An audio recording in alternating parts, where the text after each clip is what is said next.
ความดีความเลว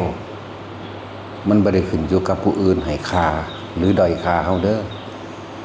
คำว่าคนอื่นหลายๆเนี่ยถ้าอันใดที่มันเป็นประโยชน์กับเขาก็สิให้ค่าว่าเฮาดีถ้าอันใดที่เขาบ่ได้ผลประโยชน์จากเฮาเขาก็สิให้ค่าด้อยค่าเฮาว่าเลวเด้แต่ว่าความเป็นจริงแล้วโดยธรรมนี่ความดีกับความเลวนี่ขึ้นอยู่กับจิตเจตนาในการกระทำของเฮาเองจิตเจตนาในการว่าทำดีเฮาบ่ได้หวังผลประโยชน์นี่ต่างหากและสิ่งที่กระทำนั้นบ่เป็นไปโดยการทำลายและเบียดเบียนให้คนสัตว์หรือทั้งมนุษย์และอมนุษย์นั่นแหละให้เสียหายชีวิตและทรัพย์สินนี่คือความดีที่บ่มีผลข้างเคียงที่บ่มีผลตอบรับกลับคืนก่อนทำขณะทำและหลังทำเห็นไหมจึงว่าความดีบ่ได้เกี่ยวกับว่าไผสิด้อยค่าหรือให้ค่ากับเฮาเพราะว่าสิ่งเหล่านี้มันสิฝังอยู่ในความรู้สึกของเฮาเองมันบ่สูญหายไปไหนเด้บ่ได้เกี่ยวกับว่าคนสิว่าโอ้ดีคือสมมุติว่าพวกนักการเมืองเอาเงินไปแจกเฮาว่าเขาดีแต่ว่านั่นคือเขาอาศัยผลประโยชน์แม่นบ่ล่ะเนี่ยมันก็เป็นโทษทั้งก่อนทำหลังทำและขณะทำทั้งนั้นแหละปกติแต่ว่าคนทั้งหลายเนี่ยแค่ว่าเห็นแก่ได้นิดๆหน่อยๆก็สิยกย่องว่าคนนั้นดีนั่นแหละจึงบอกว่าความดีและความเลวความจริงแล้วมันขึ้นอยู่กับใจของเฮาสิ่งที่มันฝังลึกเข้าไปในความรู้สึกของเฮาส่วนเฮาเฮ็ดดีมาแล้วเวลาระลึกนึกถึงผ่านมา10 ปีนึกถึงเมื่อไหร่เนี่ยเกิดความผ่อนคลายสบายใจมันนั้นนี่จึงเรียกว่าดีความเลวก็เหมือนกันแต่ผ่านมา10 ปีแล้วไปนึกถึงเมื่อไหร่เกิดความเศร้าหมองกังวลใจเมื่อนั้นนี่คือเอิ้นว่าความเลวเพราะว่าใจนี่เป็นที่อยู่ของภพต่างๆเป็นที่อยู่ของความดีและความเลวที่ออกจากจิตเจตนาของเฮาที่มันฝังไว้ในใจเฮานี่เด้ฉะนั้นความดีและความเลวบ่ได้ขึ้นอยู่กับว่าไผสิให้ค่าหรือด้อยค่าเพราะว่าคำว่าคนนี่แปลว่าวุ่นวายแปลว่าเห็นแก่ตัวแปลว่าของเกี่ยวด้วยผลประโยชน์คนผลประโยชน์ส่วนตัวนี่คนแปลว่าจังซี่วุ่นวายของเกี่ยวผลประโยชน์ส่วนตัวเห็นแก่ตัวนี่คือคนจังไว้ทุกคนยอมรับในตัวเองแล้วก็ต้องกล้าในการตัดสินใจต้องมีความเชื่อมั่นในตนเองต้องกล้าต้องเชื่อมั่นในตนเองต้องมีปัญญาความรอบรู้แล้วก็รู้ความจริงของเรื่องของกรรมพร้อมนั่นแหละต้องกล้าเวลาเฮาสิสร้างความดีจากอย่างบ่จำเป็นต้องไปถามไผอันนั้นถูกบ่ฮึอันนี้ถูกบ่ฮึดีบ่ฮึบ่ต้องเฮ็ดไปโลดนั่นแหละบางคนทำความดีเวลาซอยเหลือคนแอบทำย่านเขาว่าย่านคนเลวให้ค่าว่าบ่ดีแต่ว่าบ่ได้เชื่อตัวเองว่าสิ่งนี้นี่กระทำลงไปแล้วเทศให้เจ้าของเกิดความสบายใจสงบใจบ่กังวลก่อนทำขณะทำหลังทำนี่คือสิ่งที่ต้องเชื่อมั่นตนเองศรัทธาที่กะเชื่อมั่นตนเองปัญญารอบรู้ในสิ่งที่เฮาเองกระทำนั่นแหละรอบรู้ในกองสังขารก็ว่ารอบรู้ในผลข้างเคียงรอบรู้ในผลลัพธ์นะแต่ก็เพียรพยายามที่กระทำลงไปต่อคนซุมื้อนี่อย่าลืมว่าเขาให้ค่าคนเลวเด้แล้วก็ปกป้องคนเลวพร้อมบ่ได้ปกป้องคนดีเด้ฟังดีๆเด้อคนดีที่สร้างประโยชน์ต่อสาธารณชนทั้งคนและสัตว์ทั้งมนุษย์และอมนุษย์เขาบ่ค่อยสนใจเขาบ่ค่อยปกป้องเด้เฮาสังเกตเบิ่งก็ได้เวลามีเรื่องทะเลาะวิวาทหรือเรื่องตกลงกันบ่ได้สมมุติว่าเป็นหน่วยงานส่วนกลางลงมาแล่นหาคนเลวก่อนแล้วก็คลุกคลี่อยู่กับคนพวกเลวๆพวกสารเลวก่อนเด้บ่ได้เข้ามาหาคนดีเด้คือไปไปเอาใจเขาโอ้ยอันเห็นด้วยกับเพิ่นซาจังซี่แหมเฮาเบิ่งโลดเวลาตำรวจจับคนเลวนี่ปกป้องคุ้มครองขนาดเนาะกันไว้เอาใส่รถเวลาเขาสิลุ่มจังซี่โอ้ยบ่แม่นธรรมดาเด้ นี่คือความจริงเด้ที่พวกเขาเห็นอยู่นี่ไหมตามันเห็นเป็นรูปธรรมอยู่เนาะคือกรณีของพวกเขาคือกันหน่วยใดลงมาหุ่นแลนไปหาพวกสารเลวหุ่นก่อนเด้พวกบ่คือจักว่าอันได้เป็นโทษได้เป็นประโยชน์แล่นไปเอาอกเอาใจเขาไปโอ้เขาอยู่หันเด้นี่แหละจึงว่าเขาสิปกป้องคนเลวคือมือนี่แล้วก็ตำหนิคนดีไอ้ลดลงมาในไปยังมีมานะทิฏฐิเขาบอกว่าพวกนั้นมีมานะทิฏฐิเด้มันบ่เป็นธรรมดาเด้ที่พวกเฮาเห็นอยู่ซุมื้อนี่เนาะนั่นแหละเป็นเรื่องสั้น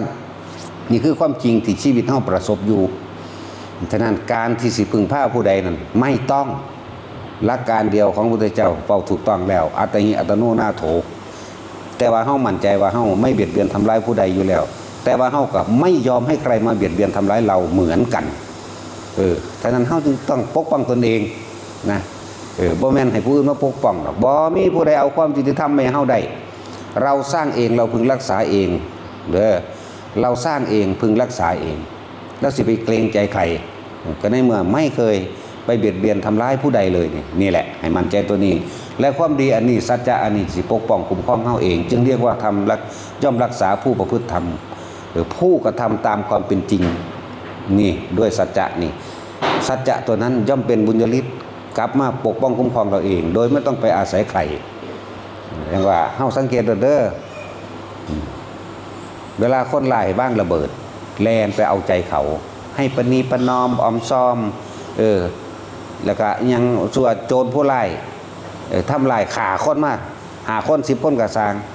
ได้เงินค่าเยียวยารักษาจิตใจเฉยเด้พวกเจ้าว่าบ่พวกเจ้าเคยหูจักบ่ข่าวนำจังซี่มีเงินปณีประนอมหรือมีหยังให้โจรผู้ร้ายผู้ละล้านจังซี่แหมแต่คนดีถือขาตายไปแล้วนั่นจักมันสิได้เท่าใดนี่แหละมันน่าเฮาเห็นที่สังคมมันเป็นอยู่เดียวนี้แหละฉะนั้นเฮาจึงบอกว่าเฮาบ่ต้องไปรอความยุติธรรมจากไผดอกเฮาเฮ็ดเอาเองเฮาสร้างเอาเองสังเกตเบิ่งโลดเด้อเบิ่งข่าวแน่อยู่ทางภาคใต้นั่นพอตั้งแต่เกิดฆ่ากันปุ๊บแล่นไปเอาอกเอาใจเขาแล่นไปปกป้องคุ้มครองเขาได้ฆ่าอันอีหยังอีกได้เป็นล้านพุ่นดีบ่ธรรมดานี่ก็เหมือนกันในกรณีเฮาคือกันหน่วยใดลงมาแล่นมาตำหนิเฮาโลดเป็นตะยักหัวคือหยังนี่เนาะผู้ใดเข้ามาก็วางซั่นแต่ว่าบ่มาคุกคีกับเฮาไปคุกคีกับคนเลวแล้วก็เอาความเลวๆของคนพวกนั้นมาตัดสินเฮาพร้อมโอ้บ่ธรรมดาเด้อนั่นแหละจึงบอกว่ามั่นใจแน่ว่าสิ่งที่เฮาทำเฮาบ่ไปทำลายเบียดเบียนผู้ใดเฮาบ่เคยออกไปหาเรื่องไผเนาะมีแต่เขาเข้ามาหาเรื่องเฮาเด้แปลกประหลาดบ่ล่ะบ่ว่าสิหน่วยงานราชการบ่ว่าสิหน่วยงานใดแลนลงมานั่นไปโลดไปเอาอกเอาใจพวกนั้นโลดให้ย่อมแอมซ่อมย่อมหยังเฮาบ่เคยออกไปจักเทื่อเฮาก็อยู่แต่เฮาแม่นบ่ล่ะคือเห็นนั่นแหละเขาเอาตู้ใส่เหล้าอันไสยศาสตร์มนต์ดำกินน้ำมนต์ดำเขาแล้วก็เสื้อเขาเด้ขนาดว่าแต่ของเรียนสูงจบปริญญาแม่มึงบ่เท่านั้นโคตรพ่อโคตรแม่มึงปริญญาปัญญาอ่อนแบบเนาะเงิดบ่เขาคิดบ่ออกเลยถ้ามันมีไสยศาสตร์มนต์ดำอีหลีบ่ใส่เอาดอกอันซ้ำอันนาแลอตอดน้ำบาดนี่โอ้ยเหลือเบิ่งได้ก็เอเทด้านหาดอยู่ไปหาสอนหัวกุจิโปมมากินอยู่ใส่เอาหยังเขาก็ไปใส่เอาคนรวยๆตัวถ้ามันมีแหมเนาะพูนต่างประเทศอีหลอนมัดรวยกว่าหมู่ไปใส่เอาเพิ่งสั่นตัวสิจะได้เงินก็ดีผู้ยิ่งงามจังซี่เขาก็ไปหาเอาแต่ผู้งามๆตัวสิมาเอาหยังเอดเหตุอาดหาดเอเปดอยู่ไปก็เลยเตเสตวมหนวมอยู่ อยากหัวบ่เสื้อเขาสวยเด้พวกจังซั่นเสื้อเขาสวยว่าจบปริญญาว่าเป็นเจ้าหน้าที่ใหญ่ไฟโตเสื้อเขาสวยโอ้ยพวกสมองหมา เป็นตะเงิดคืออย่างนี้เด้ผู้ใดมากก็มาว่าเฮานี่แหละก็คนคือเขาบ่ได้เห็นว่าสิ่งที่เฮาเฮ็ดมันมีประโยชน์เด้คือเฮาสร้างถนนหนทางบักหลายหม่องนั่นแหละคือจังเฮาสงเคราะห์โลกกันซอยเหลือโรงเรียนขอหยังมาสิเฮาก็ซอยไปแม้ก็โรงเรียนอนุบาลเด็กเล็กหรือโรงเรียนเด็กใหญ่หยังก็สร้างเฮาซอยจนจำบ่ได้แล้วแต่ว่าเขาอยากให้เฮาเฮ็ดว่านะโอ้ยเบิดเป็น100 ล้านแล้วพวกปัญญาอ่อนสู้ไปเสือแต่แนวจังสั่นหลายเนาะว่าแม่งเบิดนั่นแหล้วเฮามั่นใจในตัวเฮาว่าเฮาเฮ็ด เขาจะมาตัดสินว่าเฮาดีหรือบ่ดีน่ะเป็นไปบ่ได้เพราะว่าสิ่งที่อยู่ในใจเฮา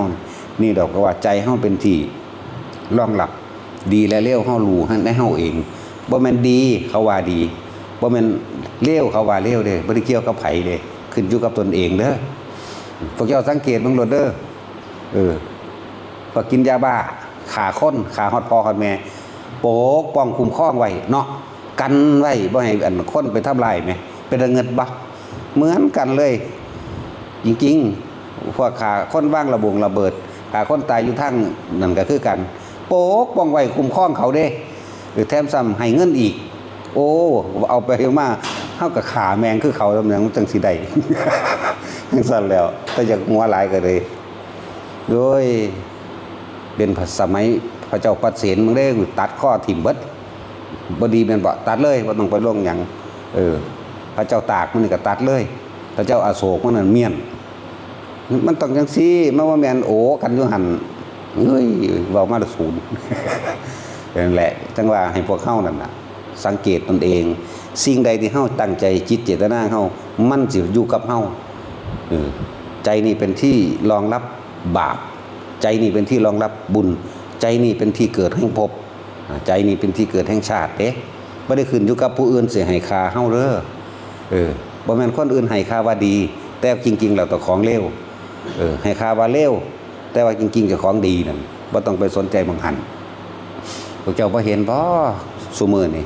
บ่ได้กินยาบ้าบ่มีผู้ใดกล้าเข้าไปยุ่งเด้คนเลวเพียงคนเดียวนี่เนาะทุบตีทำลายผู้อื่นได้หลายเด้ถ้าเขาสิหุ่มเขาเป็นซอย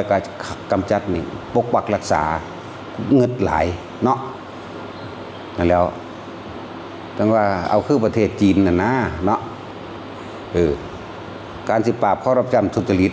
ทำยังไงจึงจะสิ้นซากทั้งทำให้เสียชีวิตนะแม่นบ่ล่ะจังซั่นเด้มันจังแล้วว่ามันบ่แล้วเด้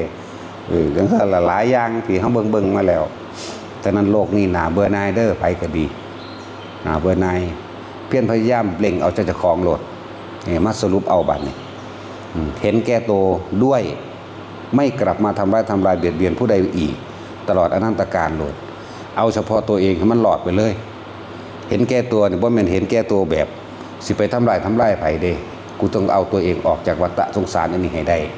ฉะนั้นทุกคนพยายามอยู่กับตนเองนั่นแหละเป็นไปตามกำลังเป็นไปตามวัยเฮานำพวกผู้เฒ่าเร่งเอาเจ้าของโลดเด้อพวกผู้หนุ่มมีกำลังอยู่ยังสิสู้อยู่เด้จังซั่นแหละแล้วจังว่า พยายามอยู่ในกายแห่งตนจะออกหน้าที่ไผหน้าที่มันเฮามีหน้าที่เร่งความเพียรในตนเองมีหน้าที่กำกับสติตัวเองดูสึกตัวในตัวเองนี่คือกำลังหนึ่งกำลังทั้งกายทั้งเบิดแล้วแม่นคิดไปคิดได้คิดถูกเฮาก็เฮ็ดบ่ได้แล้วก็เลยต้องเอาตัวเองเด้อผู้เพิ่นมันนุ่มอยู่กำลังกายก็มีกำลังใจก็มีเพิ่นมีหน้าที่ปกป้องก็เฮ็ดไปเป็นไปตามหน้าที่ไผหน้าที่มันคือร่างกายอันหนึ่งแขนซ้ายและแขนขวามันก็ยังแห้งบ่เสมอกันแล้วมีความถนัดบ่เสมอกันขาซ้ายและขาขวาก็เหมือนกันมีความถนัดบ่เสมอกันแต่พวกผู้เฒ่าผู้แก่เฒ่าแล้วเร่งเอาจนในลมหายใจเจ้าของโลดนะแล้วจังว่าให้กำลังใจแต่ละคนส่วนพานไพ่เป็นพ่อปกป้องได้ปกป้องแหละหลวงพ่อยังหนุ่มอยู่ยังสิสูอยู่เด้ หนุ่มเอาล่ะพ่อ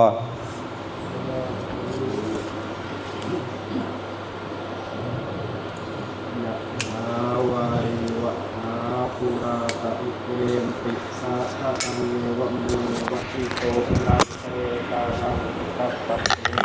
ตังปฏิตังตุหังคิปะเมวะสมิจฉตุสัพเพปูเรนตุสังกัปปาจันโทปนะระโสยะถามณิโชติระโสยะสัพพิติโยวิวัชชันตุสัพพะโลกวินาศตุมาเตภวัตวันตรายโยสุขีติขายุโกภวะอาภิวาทนาสีลิสนิจังพุทธาปัจจายโนจัตตารโอธัมมาวัฏฏันติอายุวันโนส ตุสัพพมังคะลัง ราคันตุสัพพะเทวตาสัพพะพุทธานุภาเวนะสัทธาโสธีภวันตุเตภวตุสัพพมังคะลังราคันตุสัพพะเทวตาสัพพะธัมมานุภาเวนะสัทธาโสธีภวันตุเตภวตุสัพพ